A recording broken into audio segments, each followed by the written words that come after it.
বন্ধুরা welcome to my channel plantation. আজকে আবার নতুন জিনিস নিয়ে আসছি, কুঁড়ির টিপস।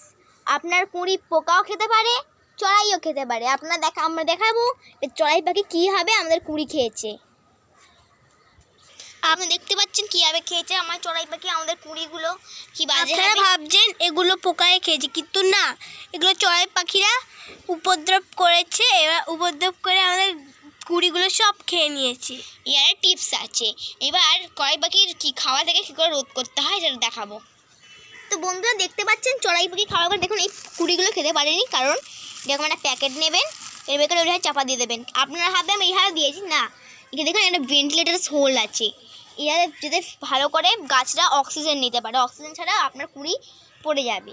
এবার হচ্ছে নাম্বার 2 টিপস, পোকা খাওয়ার ফলে। তো বন্ধুরা সেকেন্ড টিপস হচ্ছে পোকা খাওয়ার ফলে দেখুন পাতাগুলো এরকম হচ্ছে, আবার কুঁড়ি আসবেও না। সেজন্য এর টিপস আছে, একটা যে কোনো ইনসেক্টিসাইড নেবেন, তার 1 চামচ, তারপরে জলে গুলে গাছে দিয়ে দেবেন। এটাই হচ্ছে আজকের জবা গাছের টিপস। থ্যাংক ইউ বন্ধুরা, ভালো লাগলে লাইক করবেন। ধন্যবাদ।